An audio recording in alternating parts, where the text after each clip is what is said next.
Well, I hope everybody had a great Turkey Day. The Nebraska Prep Zone Report is back for another week. We're going to recap some of the best moments from Memorial Stadium, recapping the high school football championships. But guys, in the last week I've watched a lot of football. I'm a little footballed out. We might as well head over the courts and start talking some basketball here. We're heading into December. The season starts for NSAA on Thursday. We're recording this on a Tuesday morning.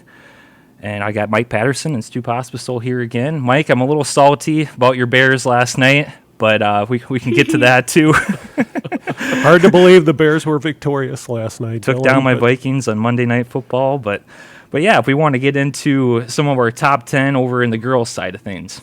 Right. Like you said, basketball season starting Thursday. We're all ready for it. As I was driving down today, I heard In the Air Tonight by Phil Collins, which is the song that they always play when prep comes out. So, I don't know. That was another sign that basketball season is upon us. So I had to wait in the car until I heard the Phil Collins drum solo there and then came up. But anyway, yeah, top 10 girls. We're going to start the season with Bellevue West, number 1, Dillon. They've got 3 of their top scorers back. They were all double-digit scorers last season, average-wise. They were 22-6 last year, made it to state. Of course, Millard South had the great season last year, but they lost all their starters. So I think this might be a little bit of a rebuilding year for the Patriots. And a new coach. And a new coach. Yep, Bryce Myers stepping away. So new coach, Ben Thorne, new starting 5. So really start of a new age out there at Millard South. But getting back to Bellevue West, Naomi White, their very fine guard, averaged about 18 last year. Annika Russell-Brown averaged about 13, and Kenzie Melcher averaged about 12. So all 3 of them are back. They were juniors last year. They're seniors this year. So I think they've got that added motivation. So T-Birds, possibly like the boys. We'll see how Stu's going to hash that out, but I think Bellevue West is going to have 2 really good teams this season, boys and girls. Who else in Class A do you think can contend? Well, let's look at the rest of the way here. So we're going to go to Class B, number 2 in the overall top 10, and go to Elkhorn North. Surprise. Yeah, you said it, Gomer. Of course, Britt Prince leading the way. They're going for their 4th straight Class B championship. So, in as many years. Right, of varsity play. So figure Elkhorn North is going to be right there again. So we'll start them at number 2. Number 2 team in Class A is going to be number 3 in the overall top 10. That's Millard North. The Mustangs, very good team. They don't really have any high scorers. They're more about defense, but they're very well balanced. Chris Paulson's done a really nice job with that team. So the Mustangs will be number 3 in our overall top 10. Number 4 is our number 2 Class B team, Omaha Skutt. Skyhawks have most of their team back and chasing Elkhorn North again in Class B. That's going to be another great rivalry between those 2 schools in Class B this season. That game goes later this year.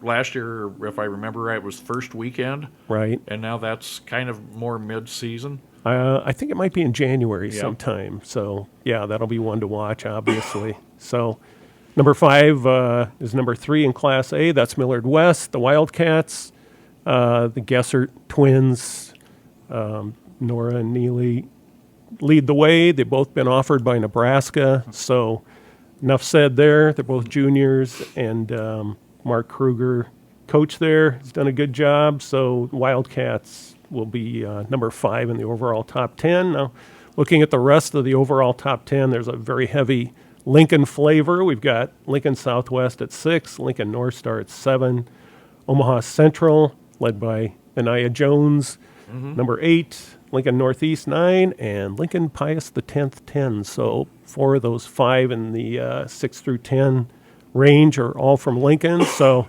really, once you get past the Bellevue West and Millard North and Millard West, I think those 3 are really up there, and then everybody else is kind of lining up behind them. But like I said, the T-Birds will start number 1.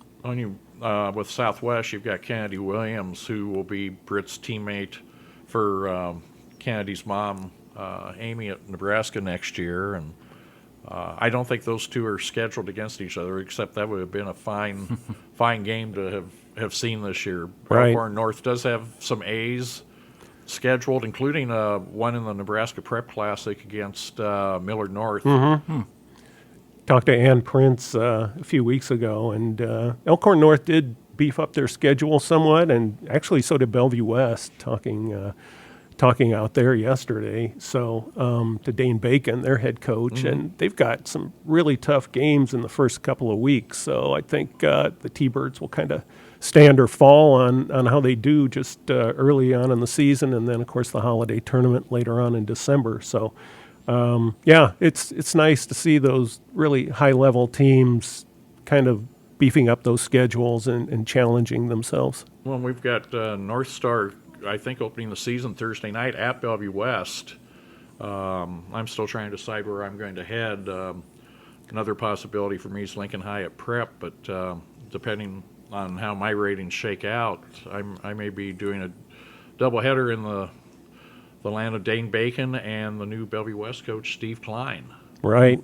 The end of an era down there with Doug Woodard stepping aside at Bellevue West for the boys. But on Thursday night, Dylan, I'll be at Lincoln East as at Millard South. I'm going to kind of get a look at the new-look Patriots.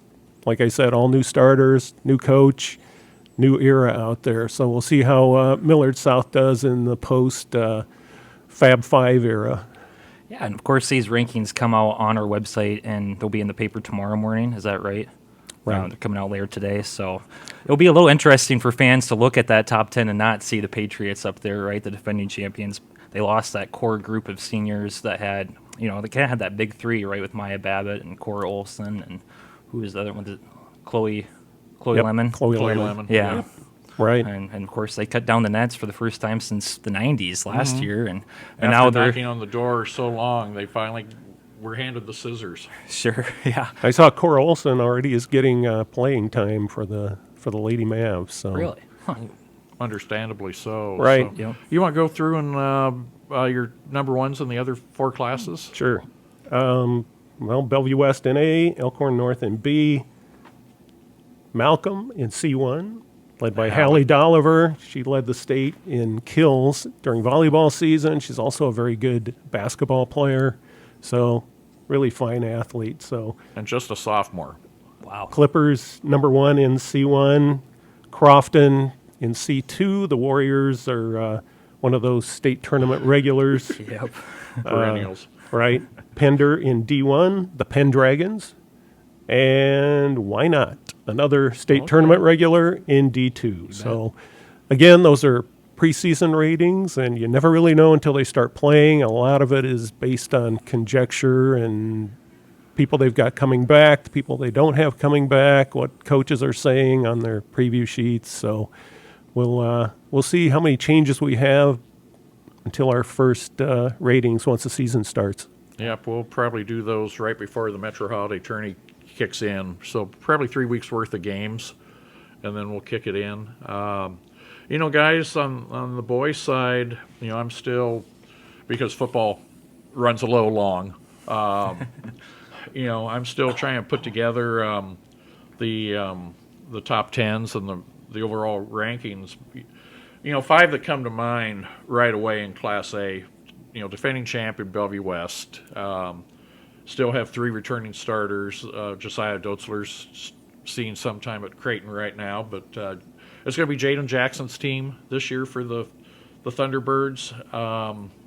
Could it be 5 years in a row for Bellevue West Millard North State Final, which would be unsurpassed, and I don't know if that would have happened anywhere in the country in a state's largest class, but Rollins from Millard North is a returning all-state level player, and Mustangs have 4 of their 5 starters back from last year. Gretna with 3 starters back, Westside with 3 starters back, and Omaha Creighton Prep with 3 back. That's kind of the early trend in what the coaches are saying. Papio South has gotten a couple transfers, and Bryson Ball is another year older. I liked him a lot last year, and I think he's going to lead the Titans, I think, to state this year, and I think a lot of people are regarding them as the team in 25. Again, a lot can change between here and there. Within OPS, Central and Bryan seem to be the two most mentioned. Out of Lincoln, you've got Lincoln East with Carter Mick, Nebraska baseball recruit, fine athlete there. Lincoln Southeast, and of course Lincoln Southwest with Brandon Frager heading to Nebraska, recommitting reclassifying himself. So, down in Class B, I think it's even more wide open than Class A. Scott, defending champion, had beaten Connor Milliken in Platteview last year. Scott returns Brock Scholl and Kyle Cannon, but much of their scoring is gone, and much of their tall front line. Brock's the returning one there. So I think it opens up for people like Crete with Ada McDowell, Norris with Barrett Bosinger. Geez, another Bosinger in the athletic world. Wow. They're everywhere. Great athletic family. Yep. Connor Lim and Bennington, Brady McGill, and all returning starting five at your alma mater, Roncalli. And sophomore Nate Kelly, who took over the Bearcats football team at Scottsbluff this year, got him to the quarters. Good athlete there. He was their number 2 scorer last year. Bearcats look to be the best out west. C1, we'll really focus on a little bit here too, because a lot of the teams are the same from last year and really are concentrated in the eastern side of the state. 2-time defending champion Ashland Greenwood returns Dane Jacobson. Kale's the older brothers at Nebraska doing some nice things when he gets in. Wahoo with Marcus Glock, only returner for the Warriors, but they're always deep with Kevin Sheaf. They just got to get past the first round, which has kind of been a bugaboo for them the past couple of years. Marcus Binder leads Auburn, always solid under the Jim and Jackson Weeks tandem coaching team. Omaha Concordia might be their best team yet. Quintian McCaffrey, 6'9", heading to Division II, one of the tallest players in the state. I've had him on my radar for a couple years. And then Ogallala out west, and perhaps feeding off its football success of best season ever, Douglas County West, 15-9 last year. They got to the football playoffs. Could be a double gain to the state basketball tourney where they've never been before. So, people like Amherst in C2. In D1, it looks like maybe the top 3 again from last year: Johnson Brock, North Platte St. Pat's, and Dundee County Stratton. In D2, why not last year's runner-up, state runner-up this year in football. And then Shelton made it to the semis last year, had that memorable game with Santee in the first round. Oh, yeah. And Riley Bombeck is healthy again. He was hurt, missed football. But, they've got Shelton is going to be right there with Wynot, I believe. And like we said, we tip off on Thursday, just about 9 days after the end of the state football playoffs. So I'm kind of decompressing and getting hyped at the same time. Exactly. Quick turnaround for sure. And we'll have all Nebraska football, I think, in a couple weeks. We have all Nebraska volleyball this coming weekend. Sunday, and then all Nebraska football is December 10th. Okay. Sounds good. And, again, coming off of last week, we had some interesting games and some that, the Tuesday games at Memorial Stadium, we had one field goal by the 3 losing teams, 2 shutouts and a field goal. Yeah, the Tuesday games were a little quiet. Monday, to kick things off, though, I think that was my favorite game with the 2 running backs going at, not running back, but quarterback for rushers. So, sure. You had Sandhills Thedford defeating Wynot, and Gosh, Kyle Cox did- 65 carries. Yeah. that was all, something all, else. all class, all game, playoff, regular season type record. And then, the 8-man 2 game, Brecken Schluter had a bunch of carries too for EMF, but he couldn't quite get them over the hump there. Yeah, he burst through on that really terrific run to end the third quarter. It put EMF up 10, 28-18, and then it was Barrett Wilkie's turn. He really took over there in the fourth. For Stanton, and great title for Stanton, and their first, right? Right. Yep. Had been in one C2 final before that, and some good individual performances there. Then in the Class B final, my one miss in the 11-man was taking Scott. Bennington was kind and didn't rub it in, but they certainly validated the first win over Scott, 21-0. Yep. So that makes it 39 in a row for Bennington. Like I wrote, it'll be interesting to see what they get for an early season schedule next year as to how can they take that winning streak. The 11-man record's 48 by Cambridge. Okay. Can Bennington run the table of a fourth consecutive year? Will they have Gretna on their schedule next fall? They could. Okay.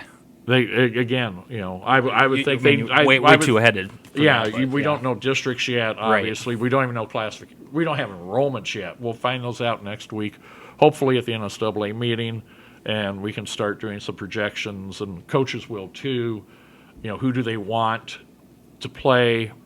I would think Bennington would try and ask for all the Eastern Midlands Conference teams and Scott. Yep. That aren't in their district, but Gretna. I think Gretna East is going to be second year. They were a smidgen just missing state this year. We've had to play a top two. They would have had Bennington or Scott, but again, they were that close to making it as a first year team. The Elkhorns will be solid. Waverly should be back, right? Yep. Yeah. Norris will be again. EMC right now and all the sports is the Premier League. And next year with the addition of Gretna and Gretna East. Yep. It's going to make it even tougher. But we talked about Bennington and Scott and the big question about whether that was a touchdown, whether it wasn't, that first game they played. But, boy, the Badgers left no question in that championship. Just a great defensive effort and keep that winning streak alive. And, credit to Bennington for finishing off that Class B season. Then on Tuesday, we had Boone Central shutting out Wahoo 12-0. That was kind of a foretaste of what Friday in the stadium was going to be, as we all expected. So, Nebraska Iowa preview. There shouldn't be lines in high school, but I would think that would have been under for Boone Central and Wahoo. Exactly. And then Norfolk Catholic beat Ord once, beat them again, worse this time. Trent McCain was hurt late in the first half. I don't know if that would have changed the outcome or maybe softened the score a little bit, but 41-3. And then in the A final, there was nothing that was going to soften this one. 14 points a quarter, methodical. West Side 56, Elkhorn South nothing.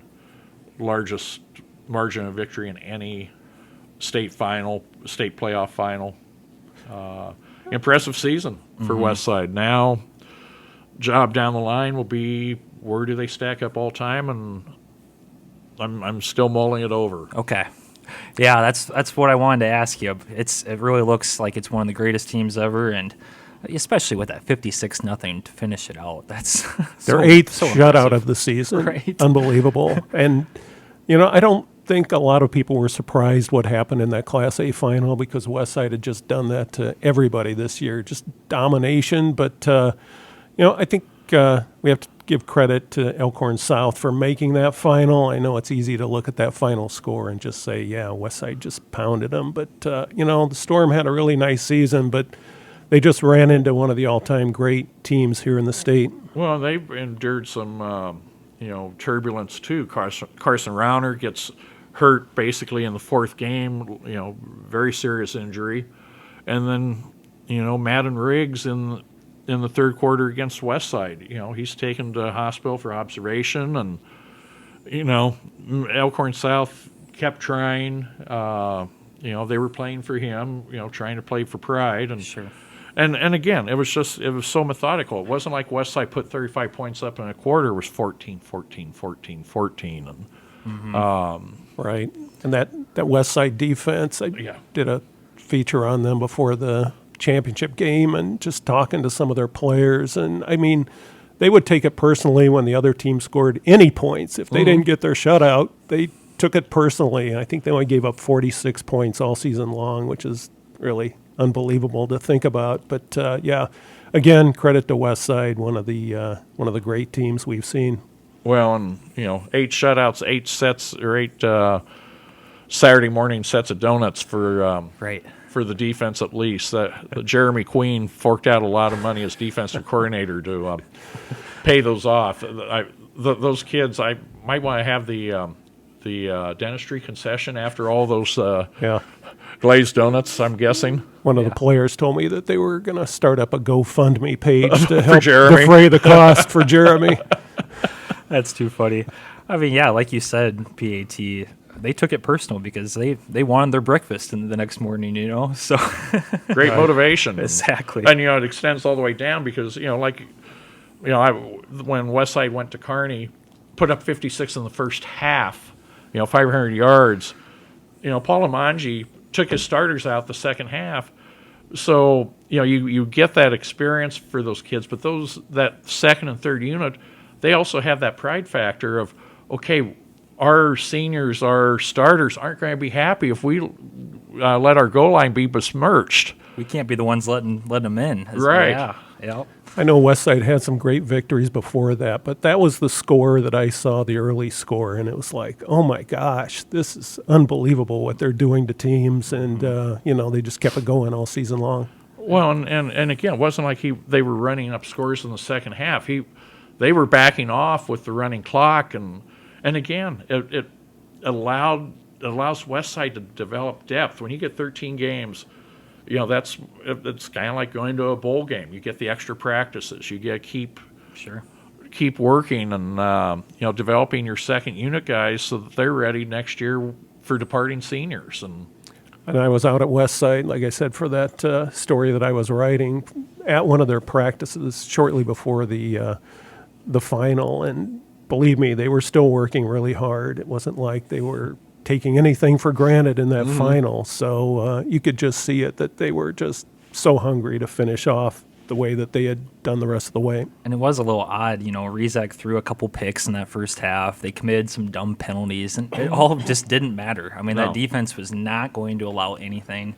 And, they have quite the legacy, no doubt about that they're leaving behind with these back-to-back titles. And 3 titles in 5 years. And Yeah.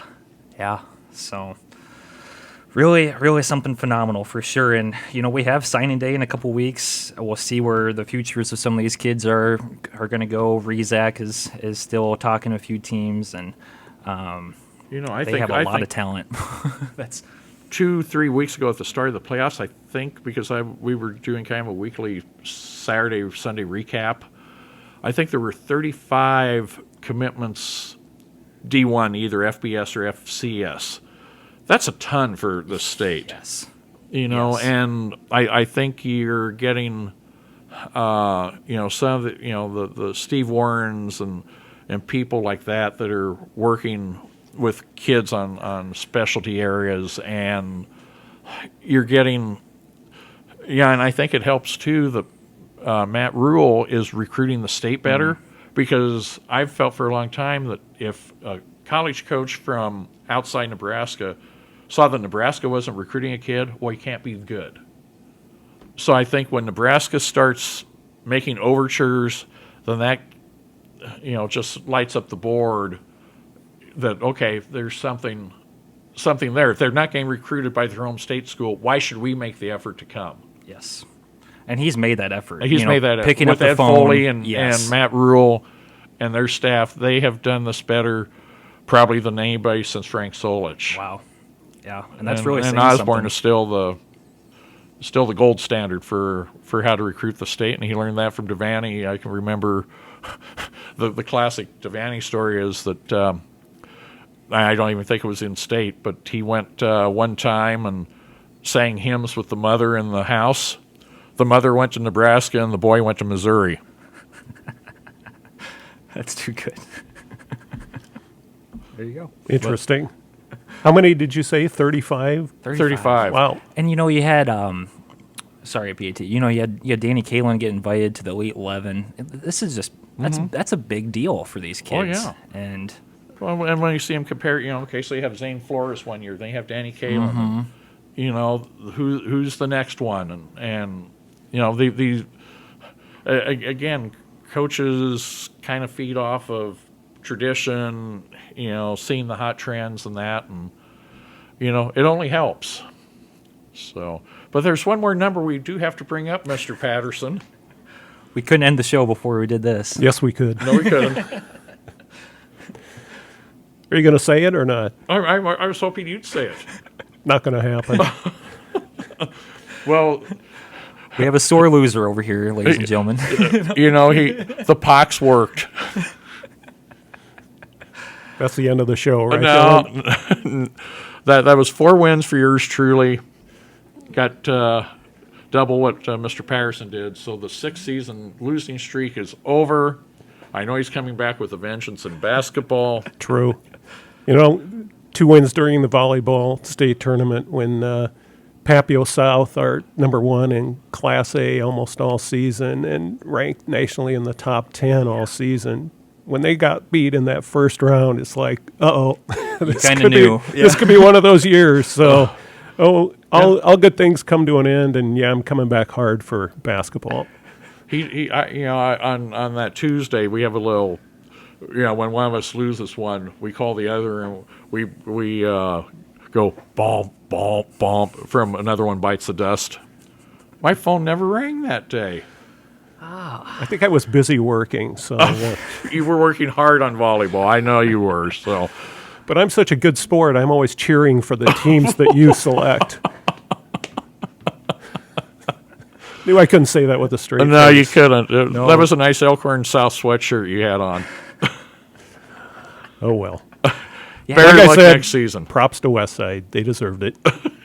your Titans pick, it seemed guaranteed like West Side, but it just was not to be, and that really kind of threw it off. didn't Well, going back to volleyball, that first round match that Papio South had against Papio was probably the toughest one that they could imagine. The Worst draw. The rivalry. Papio had already beaten them in the Metro tournament. And, it was just... It's 7 times. You're facing a team Right. 7 times. right.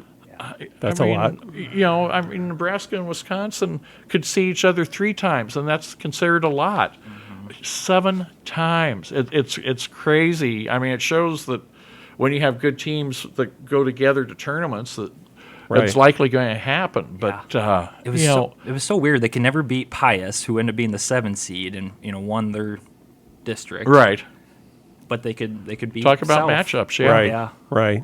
Yeah, and what I heard, that was just not one of Papio's best matches at all against Pius, and they ended up getting the wild card, and they were at 8. Papio South was at 1, and we know what happened. The rest So is history. Do we know anybody end up in the national rankings? I think that those late 2 losses knocked Papio South out of the Out of Max contention. Preps national top 10, but I think they might have been about 12, something like that. Okay. So just outside the top 10. So they again, stayed in national ranking. It was an upset type loss. Right. Again, a really outstanding season for Katie Tarman's squad, but those two late losses to Papio, just that's the way it ended up. Well, in Westside football last week was not even in the Max Preps 100. I don't know. I think that comes out today or tomorrow, the next re-ranking. How can that team not be in the national top 100? Tell me about They it. should be in the top 10. Yeah. For sure. Who's voting on those things? I don't know if it's computer rankings or what, but again, it does. Nebraska has a self-contained scheduling system. Westside can't break a contract and go play Kansas City Rockhurst or Unlike volleyball. or basketball or even too, basketball. where you can schedule kind of year by year. I mean, you have a game, you try and if you want to go someplace, you give up a game, you work with the team you're giving up, get them a game. But in football, you're locked in to what. No out-of-state possibility. No, Really. unless you would happen to get something that logged in 2 years in advance, and again, you're playing on speculation because who knew this West Side team would be this good 2 years ago in the previous scheduling cycle? You know, West Side wouldn't be scheduling a national power based on sophomores, Right. Yeah. Playing in those national tournaments is Omaha Scott's bread and butter during volleyball season. I mean, Renee Saunders wouldn't have it any other way. So it's Seems just to be a key almost. yeah. It's I mean, interesting that with some sports that's football's really okay. the only Football, one. no. And it's again because of home and home. And we went through a period where teams wouldn't schedule each other, even close range, and the NCAA had to step in at the school's request and started doing the scheduling from the NCAA office because there would be times where teams would be short one, sometimes two, maybe in a few cases 3 games, and that's not fair to the kids just because you've been a power and or other reasons. You know, it's not extraneous circumstances. People didn't want to play you for whatever reason, but here you're getting everybody basically gets a full schedule this way, and that's got to be the first priority. But West Side not in the top 100 nationally. I know. That's preposterous. Is that really affecting the ranking that hard just because they didn't play anybody out of state? That seems bizarre. That but computer needs to be rewired. because how do their advanced stats not look really good when you have 8 shutouts and 45 points allowed all year? And, Well, and a winning margin of 45 okay, points. Yeah. I mean, this isn't chopped liver here that they're playing. Yeah. No, Strange. very strange. Well, again, I think, and sometimes Max Preps will have Class C1 team number 1 in Nebraska or Class B, and you're going, I mean, it's a rarity when that will happen in football. But, by and large, you better have your Class A team ranked number 1 in the computer ratings in the state. No doubt about it. Right. Yeah.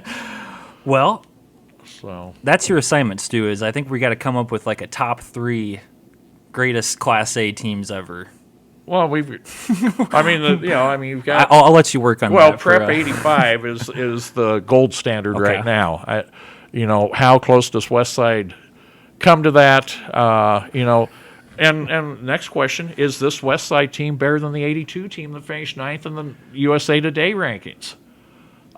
Is it the best in school history? It's interesting that DJ Rezak, the dad of Teddy and Anthony, was a ball boy on that 82 team. How about that? So he's been in the West Side ranks for 40 years.